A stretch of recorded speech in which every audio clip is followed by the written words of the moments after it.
신수영 기자입니다. 집값 때문에 요즘 우라통 터지거나 고민하고 계신 분들이 많으실 것 같은데요. 그래서 오늘은 이 문제를 속 시원하게 해결해 주실 수 있는 분을 모셨습니다. 한국경제산업연구원 김광석 경제연구실장님 나오셨습니다.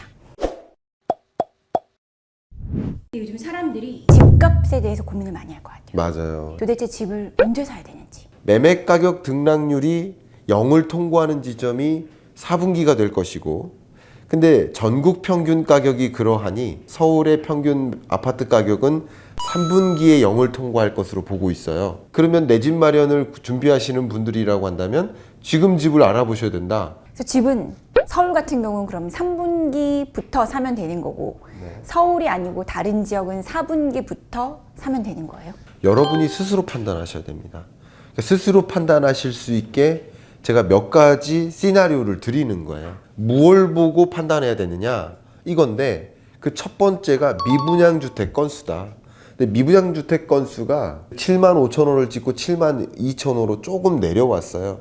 이게 의미 있는 수준으로까지 떨어져 주면 이것은 강력한 신호가 됩니다. 미분양 주택 건수가 2020년에 급격히 해소됩니다. 매매 가격이 급등하죠. 또 2021년에는 이게 제로 수준의 맴돌아요. 이때까지도 상승세를 유지해요. 그리고 22년부터 미분양 주택이 쌓입니다. 그때 집값이 떨어지는 거예요. 5월 말일자로 미분양 주택 건수가 6만 호 수준으로까지 떨어진다. 의미 있는 수준으로의 해소거든요. 미분양 주택이 이렇게 해소되는 것을 보면 강력한 매수 신호입니다. 왜냐하면 지분 투자의 대상이다라고 생각하시는 나머지 절반의 마음이 흔들리기 때문에. 그래서 주택가격 전망 CSI죠. 이게 이미 저점 찍고 바닥을 찍고 올라오고 있고, 이게 100을 통과하지 않았기 때문에 아직 올라간 건 아닙니다만, 100을 통과하는 지점과 미분양 주택 건수가 정점 찍고 6만 호 정도로 떨어져 주는 지점이 거의 일치할 것으로 생각합니다. 그리고 또 한 가지 일치하는 지표가 바로 주택가격 등락률 그 자체예요. 그 어떤 경우에도 이 주택가격 등락률이 어제는 플러스 0.5인데 다음 주에는 마이너스 0.5 이러질 않아요. 점진적으로 올라가고 점진적으로 떨어집니다. 그래서 오르고 내리는 흐름이 있어요. 이게 언제 0으로 전환될까? 이걸 지켜보시는 노력이 필요해요. 0이 됐을 때를. 그렇죠. 지금 이런 여러 지표들을 봤을 때 저점이 마이너스 0.48%였고 전국 매매 가격을 기준으로 이게 마이너스 0.12까지 올라왔어요. 그럼 이 값이 0을 통과하는 지점이 머지 않았어요. 물론 여기서 계속 맴돌 수도 있어요. 그러니까 그것을 확인하기 위해 뭐를 보는 거예요? 수요, 매수세를 보는 거예요.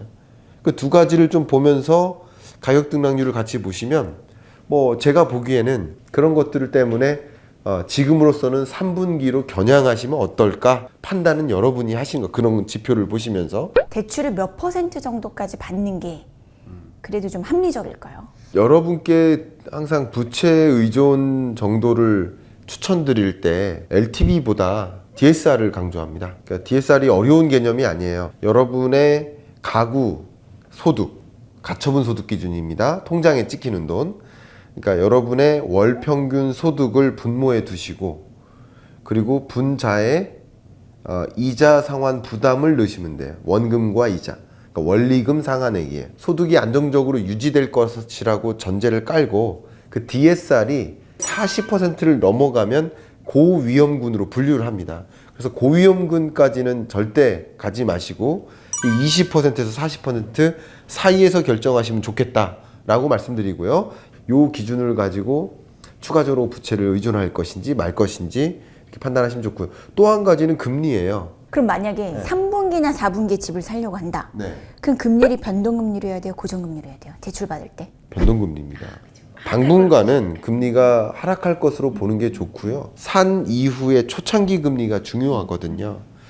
그동안 이제 떨어질 거라고 보고 있고, 특히 우리가 대출 질 때는 10년 만기, 20년 만기 이렇게 길잖아요. 맞아요. 그렇기 때문에 장기간의 텀을 갖고 하시면 되고, 금리 인하 요구권, 여러 가지 것들을 발동할 수 있기 때문에 어쨌든 초창기에 변동금리로 받는 게 당연히 유리하다, 이렇게 생각하고 있습니다. 우리 실장님은 집 언제 사신 거예요? 2013년에 첫 집을 샀고요. 네. 영끌에서 집 샀습니다. 집값 떨어지는 구간에 저를 전세로 바꿨습니다. 그리고 2018년 7월에 다시 집을 샀습니다. 앞으로 한 10년 후 우리나라 집값 어떻게 전망하고 계세요? 집값이 움직여 왔잖아요.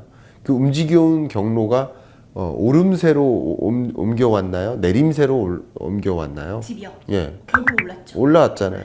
앞으로도 그럴 거라고 믿습니다. 인구랑 상관없이 인구 구조를 또 봐야 되잖아요. 그래서 그런 말씀 많이 하시는데 인구 감소가 지배적인 집값을 결정하는 요인이 되지 않을 수 있다라고 생각을 개인적으로 합니다. 그 이유는 인구는 감소해도 가구 수는 여전히 늘기 때문에 주택 수요는 여전히 늘어납니다. 1인 가구, 2인 가구를 중심으로 뭐 중형 혹은 소형 주택에 대한 수요가 계속 늘어나기 때문에 어쨌든 인구가 사는 게 아니라 가구가 사는 거다라고 저는 생각하고 있고요. 가구조차도 최근 들어서 유독 소형 주택의 상승세가 더 가팔라요. 그게 어쨌든 평균 매매 가격 등락률을 끌어올리는 역할을 하기 때문에 어쨌든 가격이 떨어지진 않는다 이렇게 보고 있고요. 세 번째로 드리고 싶은 얘기는 인구가 감소해도 사실 인구의 증감보다 더 중요한 게 인구의 이동이다. 인구의 이동이 서울 수도권으로 앞으로는 더 몰려요.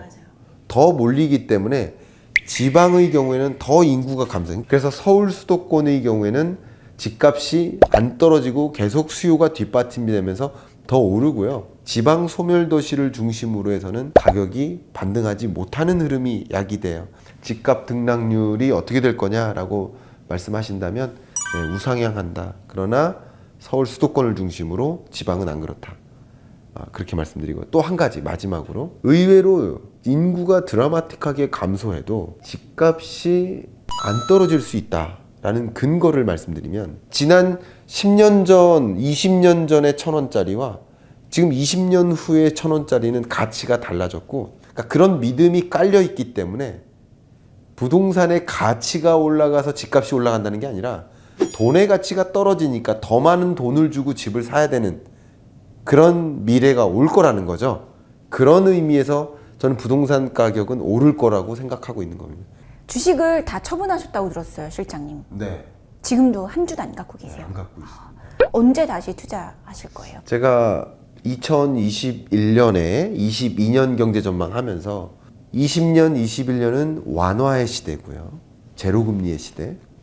22년, 23년은 긴축의 시대, 고금리 시대인 거예요. 그러면 시대를 달리 규명한다면 다른 재테크 의사결정을 해야 돼요. 주식을 살지 말지는 여러분의 몫이다 라고 말씀드렸어요. 어쨌든 높은 금리 시대니까 저축을 추천한다. 주택가격 등락률이 이제 23년 끝자락에는 반등할 것으로 보고 있기 때문에 이제 뭐 지금 당장은 아니지만 매수 시점이 조금 있으면 옵니다 라고 생각하고 그때 저는 부동산을 사고 싶어서 어떤 매물들을 좀 생각하고 있습니다 실제로. 네. 그래서 현금만 갖고 있습니다.